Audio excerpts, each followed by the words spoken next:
What's up, guys? It's Chris here. In this video, I'm going to talk about my entire journey from desiring to be a content creator from over 14 years ago to doing content in NFT specifically full time now. Now, that's not just my channel. I actually run content for another company, which I'll get to later in the video.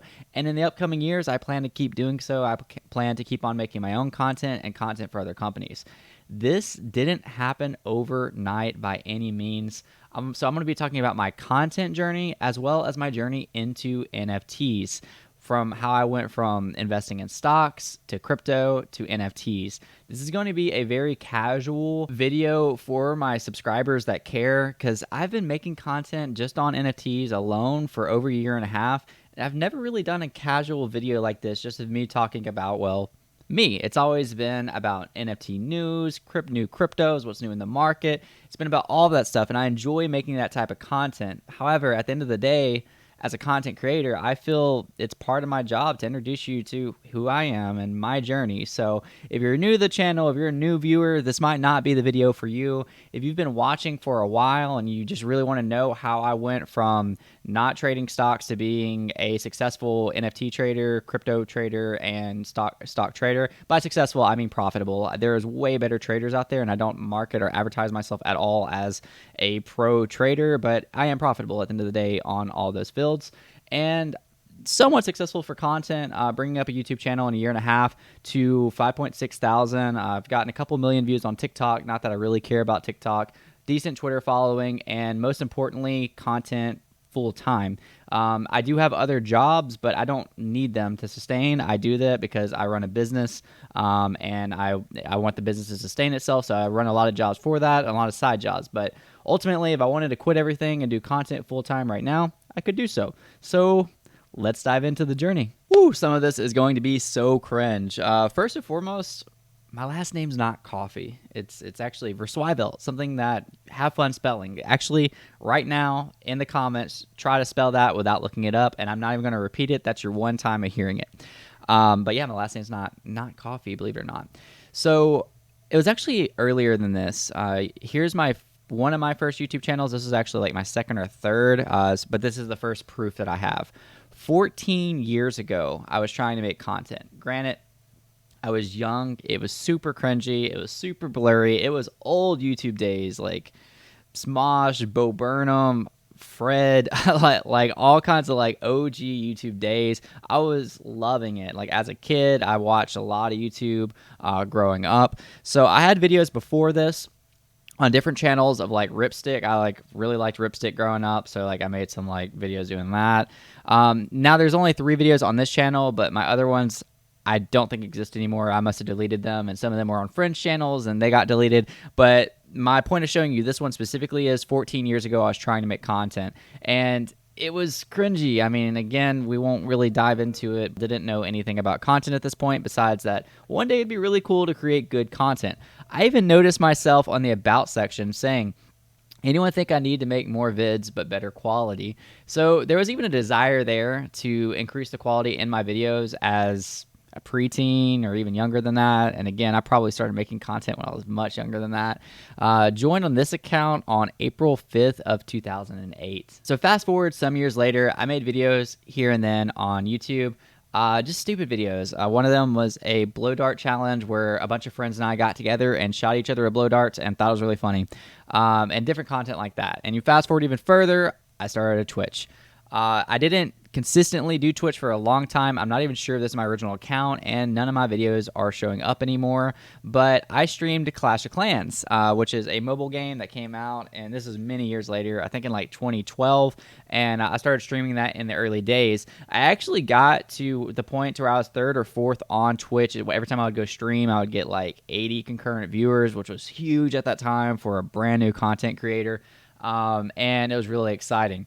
I kind of fell off for a while. Some things happened. I think I might have still been in high school or just getting out of high school around this time.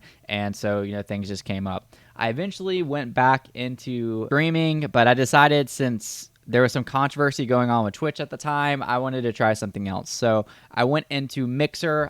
It's not even up anymore. Ninja signed a very big contract with Mixer, and they're gone now. So I don't know if you're there for Mixer, but it's done. So after Mixer left, I moved on to a brand new innovative. I think I might have went back to Twitch for a little bit, and then I went to a new innovative thing called Facebook Gaming. Facebook Gaming, I was actually decently successful on here, so I ended up playing Call of Duty, Clash of Clans, a lot of stuff like that, and it seems to have deleted some of my streams, but as you can tell here, I just want to say thank you to the 800 people who joined in. My next post is, wow, 1,800 came by to watch, and fast forward a little bit, and boom, my life slowed down tremendously. I had my first daughter, which was amazing and a great experience. And I'm a very involved father with several jobs, as I mentioned earlier. And since then, I had my second. So things slowed down, and I ultimately just didn't stream as much. So when it came time to say, all right, well, what do I want to do with content? Because I have a family now, and although I'm running a business, and although like our income is fine, I want to do something more productive with my time. Of course, a lot went on between the scenes that you just saw. I had high school, I got my college degree, graduated with a 3.7. I bought a business at the age of 21. I got married also at the age of 21. I was married in college and owning a business at the exact same time. So I was used to handling a lot of things at one time. So I was thinking, what can I do with my time to increase my productivity? So instead of gaming at that time, which I have nothing against gaming at all, I still love to game, I just don't get to do it as much. I was like, what if I just dedicated my time to starting research things that could yield value, like real value to me? So that's when I got into stocks. I got into stocks probably like late 2019, early 2020. So yeah, I was really late. I understood the concept of stocks. I understood the concept of investing. I just never did it. So I went to some popular YouTubers at the time, and even still today, Graham Stephan, Andre Jick. Meet Kevin wasn't really around as much at the time as he is now. And Jeremy, don't even remember his last name right now, the Millennial Minute Crew. And I started watching their videos and just really appreciating their content. It just made things so much easier for me. Like hearing them break down even simple terms like what's a dividend, what's an option, what's all these terms, and even some specific calls, just kind of following that and understanding which apps to use and all that stuff. So not only was that increasing my knowledge, and I did get a lot deeper than just watching some videos. There was hundreds of hours of research, obviously, outside of those. But as far as the content side of it goes, I was thinking, man, I really want to make things easy for people. Like this content helped me understand stocks so much. I want to do that. So I decided to get back into making content again. But this time I'm doing it I originally started off as stocks, but something happened around this time that I'll show you right here. So after a while of investing into stocks, I started to increase my risk. I went down to GameStop at $20 a share. I bought again at $18 a share. I think it dropped to like 12 or something like that. At the time, that was a huge deal. I was like, oh my gosh, I'm going to lose all my money. And this, it just immersed me in like meme culture. I was part of Wall Street Bets probably before it had even like a million community members. Like I was pretty early to Wall Street Bets. I was involved in that entire short. I was one of the ones that got screwed by Robinhood. When they wouldn't allow us to sell, they would only allow us to buy to protect those that were making the shorts. I was involved in that, and it was a crazy time. I even made one of my earlier videos on it that I don't even think is available to the public now on what happened with GameStop. And during this time, through Wall Street Bets, I found another subreddit. This subreddit was Crypto Moonshots.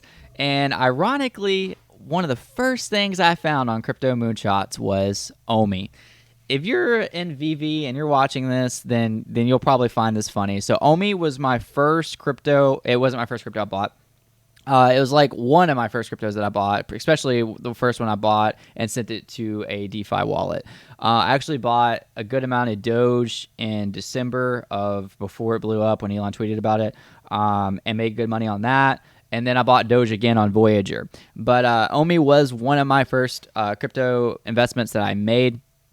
That as far as altcoins go, I did Tamper with Bitcoin, Ethereum, and like I said, Doge. But it was my first really meme coin, for lack of better words. Through Omi, I got connected with Vivi, which was the platform that Ecomi was based around.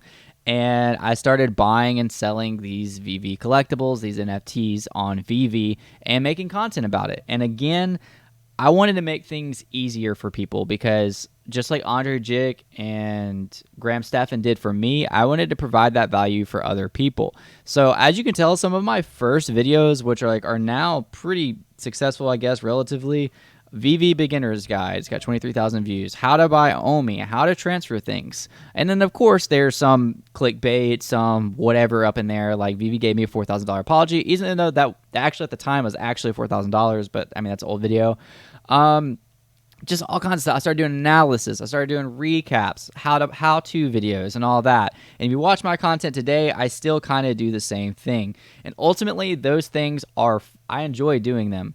I just, at the end of the day, don't want to be a slave to the algorithm. I want to have freedom to make videos like this, and I want to give a little bit about myself in the process because I'm not going anywhere. I'm going to be here for years to come. I'm going to 2 IRL meetups in the next 2 months.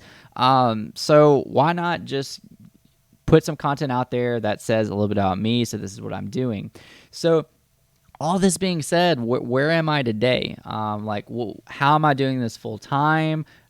How did it go from 14 years ago, actually over that, making silly little ripstick and try not to laugh videos, to doing content full time? It didn't happen overnight. Throughout the course of all my videos, I was interviewing people. I was getting connected with the community. I was getting more involved with Web3, and I made some good connections, and people liked my content. They liked my personality, so it gave me more opportunities in the future. As you can see, like this channel alone has 5.6K subs now and is at 350,000 views. I plan to 10x that. I plan to keep going, and again, I said it before, I'm not going anywhere. And once Web3 blows up, which I believe and have strong conviction that it will, I think people that are driving some of the best content in the industry are going to be there, and they're going to they're going to 5x and 10x, just like some of your investments are going to 5x and 10x in the future when the market comes back. And that might sound cocky, and I definitely don't mean it that way. I don't find myself as a cocky person at all. I'm committed. I'm not cocky. I'm committed. I've been here last bull market. I'm here during the bear market. A lot of people fell off. A lot of people aren't posting anymore. I'm still posting multiple videos a week. I'm running content every single day. So again, I'm not just getting paid off of what little bit of, I don't even know if I'm allowed to talk about this on YouTube, but a little bit of ad revenue. Everybody's like, oh, you want views so you can get ad revenue. Ad revenue is, I'll show you. Put out on average 3 videos a week, which can range from 1 hour to multiple hours to a lot of hours to film and edit those and the research that goes into them. At the end of the day, during this bear market, I'm getting $33.50. That's not per video. Right now, that is per month. And I can't even withdraw any of that until it gets to 100, and then YouTube takes out of that. Do you think that my time commitment towards ad revenue is worth the yield? Absolutely not. If you know anything about investing and time, I could do 100 other things to make money. Ad revenue is not the driving source of income whatsoever. I am working and being outsourced by a company right now called Ninja Alerts, and shout out to them because they're absolutely amazing. I get practical experience. You see Metaverse HQ right here. I get to interview some of the best traders in the space, or the best traders in the space. I introed this with saying that I'm not one of the better traders because I talk to the better traders and they're on another level. I run their live shows for them with my co-host Kennedy. And we run live shows Monday through Thursday. I'm not here to shill this, but I'm saying like what I do in Web3. This is NFT Now. They have 122,000 followers on Twitter, and on Instagram they have insane interaction, and I think over 1 million followers on Instagram. I run their Not Financial Advice Twitter Spaces, or at least I am the one that does the market analysis for it. I run the research and I run the topics. So I'm working in Web3, so yes, I am creating content full time right now. This video might stay under 100 views. I have no idea how it's going to do, and I don't care. Because at the end of the day, I wanted to do a video that just talked to you a little bit about myself, about my journey, about where I was, and about where I'm going. And at the end of the day, I'm not going anywhere, and I can make a better, more clear mission statement on exactly which type of Web3 content I'm going to create in the future. There's a lot of people that ask about being a content creator, and it doesn't happen overnight. Hours and hours of hundreds of hours of research on algorithms, on videos, on editing, on the way YouTube is changing, the way Twitter is changing, the way SEO is changing, the way everything is changing. It doesn't happen every night, but you can absolutely do it if you set your mind to it with consistency, persistency, and realizing what's working. I know I already asked you to leave a comment about my last name just for fun. If you liked this video and you made it this far in the video, I would love to know your thoughts on this type of raw, just here's me type of video. If you like it, if you want to see more of it, or if you never want to see it again, that's all I really have for you guys. Peace out.